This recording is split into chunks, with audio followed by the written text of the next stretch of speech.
Avenged Sevenfold is awesome, and they have a lot of awesome albums. What makes each one so good? Let's discuss that. I'm Luke, and this is Stage 76. So Avenged Sevenfold is one of those bands that's nearly at legend status at this point. For me, and I'm sure many others as well, they are the band that sold me on, at the time, current heavy music. I'd had a mild interest in some more classic stuff beforehand, and I dabbled with some more other modern bands, but Avenged Sevenfold is the first band that I ever really got into.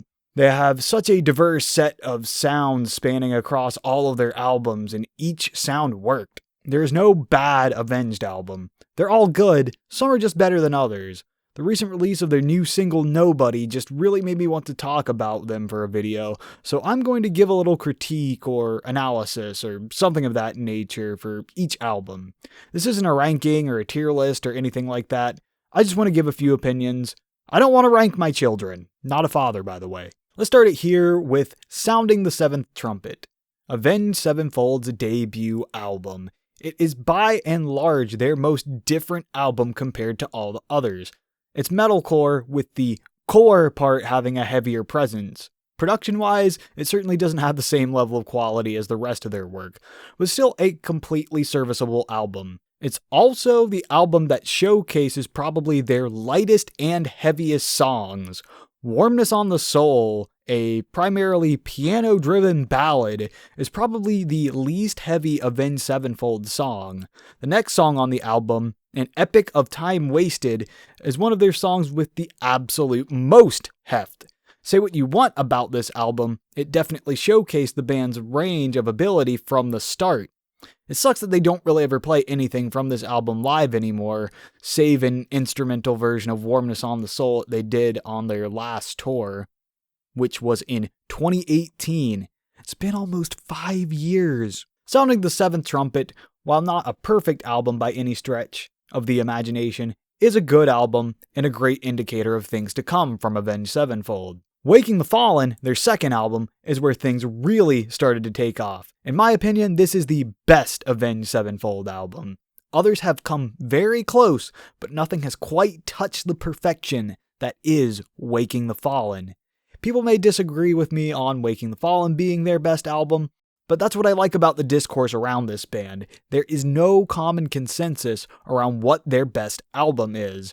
I've seen many a discussion and album ranking for Avenged Sevenfold, and I commonly see about 5 different albums at the top of people's lists. And 2 at the bottom of the list are a little more agreed upon, but not everything has to be great. Either way, the fact that there is even debate, and that much debate, around which album is the best just shows they are continuing to make lots of awesome new music throughout the years. Back to Waking the Fallen itself. This is the band's transition from being a hard/metalcore band to being more of a heavy metal or hard rock band. That transition, though, helped strike this interesting balance between the two. This is peak metalcore and, in my opinion, peak Avenged Sevenfold. Unholy Confessions is one of my absolute favorite songs of all time. Just a total banger, slapper, bop, whatever you want to call it. Awesome riffs and breakdowns, although metal purists may hate it because there's no guitar solo. There are plenty of guitar solos on the rest of the album, though. Solo at the beginning of Eternal Rest is one of the most shredding pieces of music that has ever flown off of Sinister Gates' fingertips. Hearing something like that or Second Heartbeat might really throw the casual Avenged fan for a loop since they're so different from the rest of their music. This stuff is all so heavy and groovy, but the band also showcased their ability to write something a little more somber and subdued with I Won't See You Tonight Part 1. That's an over 8-minute long song about a friend attempting suicide, and it really hits. Then you get hit in the face with Part 2 that brings back the heaviness and the screaming. I really do miss the screaming in Avenged Sevenfold's newer material, but I think it's more important that the band makes what they want to make rather than just trying to cater to whatever audience they want to pander to. The fact that their music keeps changing while still being great is a testament to the talent of all the dudes that are and have been in the band possess. The biggest change in their style, though, is the transition from Waking the Fallen to City of Evil, which is their most commercially successful album to date. City of Evil is where everyone City of Evil is where everyone started to hear about Avenged Sevenfold. Backcountry is the first Avenged Sevenfold song I can remember even hearing, as it was on the Madden 06 soundtrack, and I never forgot the solo from that song since hearing it in the game. It's possible that I actually heard Chapter 4 first in a different game, NASCAR Thunder 2004, but I don't remember that, and also that version of Chapter 4 is really weird and censored. I'm coming to tell you, won't leave until you try it. One was born of vengeance. Back to City of Evil. Avenged Sevenfold had for the most part left metalcore and screaming behind. Just ignore that big scream at the beginning of Beast and the Harlot. Instead, here's where the band went in a far more straight up heavy metal and hard rock direction. And it really worked for them. While the songs from this album are no longer their most popular, they never would have made the step to their later stuff without it. You also start to see the band toy with more eclectic stylings with songs like Sidewinder. It's also where we really started to see the insanity of the Rev's drumming in songs like Blinded in Chains. I will say that this album has a far more cohesive and consistent feeling throughout compared to the first two albums, and I can really see why so many people like this one so much. And it obviously got the band some major attention, with Backcountry winning an MTV Video Music Award. It's one of the final bastions of this style of music being important in popular culture. Enough about City of Evil though. Let's get real wacky now with the self-titled album. This is where the band truly started to foray into major style shifts throughout albums. You have the more traditional hard rock songs like Almost Easy, Critical Acclaim, and Afterlife, which has one of my favorite guitar solos in it. It's also a shame that the music video for this one was made in the era of shortening long songs to better fit on the TV. You have the weird Support the Troops ballad with Gunslinger, the out of left field T-Pain style auto-tuned Lost, the country rock Dear God, and the insane brainchild of the Rev that is A Little Piece of Heaven. That song is so unique and stands apart from every other song they've ever made. It's so not Avenged Sevenfold that it is, in the same vein as Slipknot's Snuff. There's no way you ever would have seen a song like A Little Piece of Heaven coming, and they took a huge risk with it. Turns out, people love it. I feel that with this album that the songs stand on their own a little more than their other albums. That's probably because the stylistic shifts throughout the album keep you on your toes and fit so many different moods that it's hard to exactly fit all the pieces together in an appropriate way.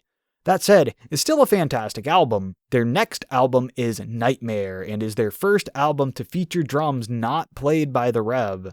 The world tragically lost him at the end of 2009, and we weren't sure if there would even be an Avenged Sevenfold after that. Luckily, for all of us who wanted to hear more, they powered through and gave us the glory that is the Nightmare album. Nightmare, the song, is a song that really got me into Avenged Sevenfold. I remember playing RuneScape one day, and I was talking to people on there, and they were talking about a new Avenged Sevenfold song. And on a whim, I decided to check it out, and I've been a giant fan ever since. Nightmare continues the experimental nature of the self-titled album, although it's done in a way that's a little bit more cohesive. The songs on this album fit together a lot better. There are so many legendary tracks on this one. Nightmare, Welcome to the Family, Buried Alive, So Far Away, Save Me, and so many more. On the topic of So Far Away, it was a nice touch to see this song adapted into a tribute to the Rev. If I recall correctly, it was originally written in tribute to Sinister Gates' grandfather, then later modified to be more of a tribute to Jimmy. Citation needed. Save Me was their longest song to date at the time, and oh my god, does the Avenged Sevenfold subreddit love this song. I swear, some of the people think that this song is greater than the Second Coming of Christ or something like that. I don't understand why people are surprised. The band already had Christ. Johnny. Anyway, Nightmare served as a statement that in the face of tragedy, the band wasn't going anywhere, and would battle back even harder than we all could have imagined. Soon after, the band decided to go with, let's call it a sidestep with Hail to the King.